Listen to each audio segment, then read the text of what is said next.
세상의 모든 종교는 인간이 구원을 얻기 위해서 무엇을 해야 된다라고 가르칩니다. 그러나 성경은 인간의 구원이 처음부터 끝까지 하나님의 일이라고 말씀합니다. 바울은 성도가 받은 구원이 행위가 아니라 믿음으로 말미암은 것이다라고 말씀합니다. 이 믿음 또한 하나님의 은혜에 의한 것이다라고 분명하게 말씀했습니다. 하나님이 우리에게 구원을 선물로 주신 이유가 무엇입니까? 누구든지 구원으로 인해서 스스로 자랑하지 못하게 하기 위함입니다. 죄로 타락한 인간은 절대 스스로 의로워질 수가 없습니다. 그래서 하나님은 은혜의 선물로 구원을 베푸시는 이 거룩한 방법을 택하신 것입니다.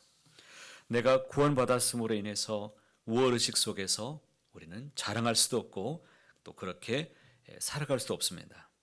하나님과 사람 앞에 겸손한 자세로 아직 잡은 줄로 여기지 말고 구원의 완성을 위해서 달려가는 우리 모두가 되시기를 간절히 소원합니다.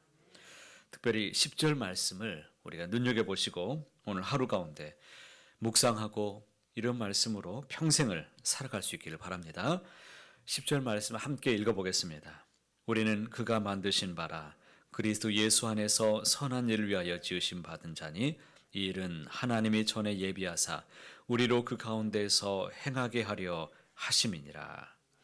하나님은 우리를 그의 자녀로 삼으시기 위해서 창조하셨다라고 분명히 말씀하셨습니다. 이미 태어나기도 전에 예정하셨고 우리를 창조하셨고 또 예수님을 통해서 우리를 양자로 받아들이셨습니다. 우리는 하나님 나라의 백성이고 하나님의 유업을 이어받는 자녀들입니다. 믿으십니까? 인생의 목적은 우리의 성품이 자라고 또 그리스도와 같이 되는 삶에 있습니다. 단순히 선한 일을 하는 것이 아니라 그리스도 예수 안에서 선한 일을 위해서 지음을 받으셨다라고 분명하게 말씀하셨습니다. 내가 구원받은 가장 확실한 증거가 무엇입니까? 내가 예수 안에서 살아가는 것입니다. 예수 안에서 산다는 것은 예수의 이름으로 기도하고 예배하고 예수님을 생각하고 예수님을 닮아가고 예수님의 마음으로 살아가게 되는 것을 말하고 있습니다. 목적이 이끄는 삶이라는 이 책의 저자인 리고레 목사님을 우리는 잘 알고 있습니다. 그분의 아내인 이 K 사모님이 아주 심한 질병에 빠졌다는 것도 제가 오래전에 말씀을 드린 바 있었는데요. 리고렌 목사님과 또 목사님 많은 성도들이 K 사모님의 병을 치료해달라고 고쳐달라고 간절히 기도했습니다. 그런데 고쳐지기는커녕 상태가 호전되지 않고 더 극심한 고통 중에 있었습니다. 얼마나 많은 사람들이 낙심했겠습니까? 그런데 사모님은 낙심하지 않고 이 병의 고통 속에 자신을 있게 만드신 이유가 무엇인지를 하나님께 찾고 찾았습니다. 더 간절히 기도하면서 이런 상황에서도 하나님의 영광을 위해서 살 수 있도록 오히려 그렇게 기도했습니다. 그러던 어느 날 아픈 자리를 일어나서 다른 병자들을 찾아다니기 시작했습니다.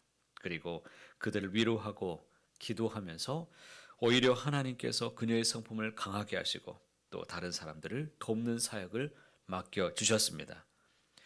K 사모님이 지금은 어떻게 되셨을까요?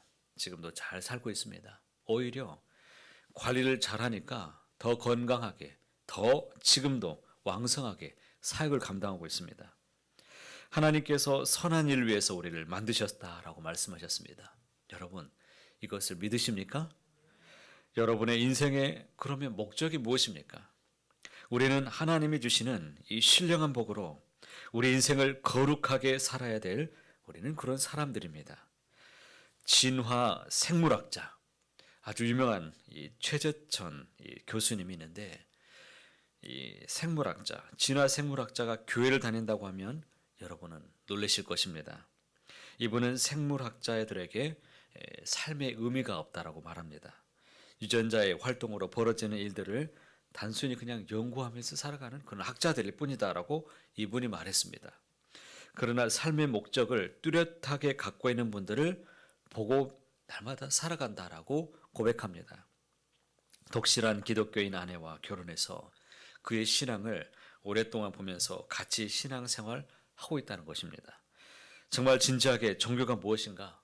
종교의 세계란 무엇인가를 공부하고 설교를 들으면서 성경 말씀을 날마다 읽어가고 있다고 고백합니다.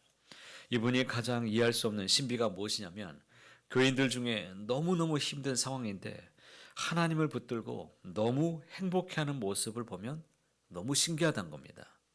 이것을 과학자의 관점으로 일축해버리는 이것은 바람직한 태도가 아니다라고 그렇게 말했습니다. 여러분 10절 말씀을 그런 의미에서 다시 한번 보시기 바랍니다. 제가 다시 한번 읽어보겠습니다. 우리는 그가 만드신 바라 그리스도 예수 안에서 선한 일을 위하여 지으심을 받은 자니 이 일은 하나님이 전에 예비하사 우리로 그 가운데서 행하게 하려 하심이니라. 여러분 아픔이 있습니까? 남들보다 갖지 못한 또 다른 또 아픔들 또 연약함들 그것이 있다면 그것이 무엇입니까? 바울은 구원을 그리스도 예수 안에서 지으심을 받은 것으로 이렇게 말씀합니다. 구원을 창조의 개념으로 표현합니다. 창조와 구원의 관계를 명확하게 설명해 주고 있습니다. 구원은 죄로 오염되어 있는 원래 모습을 상실한 피조 세계의 재창조 사역이다라고 말합니다. 그래서 바울은 그리스도인을 새로운 피조물이다라고 이렇게 말씀했습니다. 새로운 피조물이다라는 이 개념이 좀 이해가 되십니까?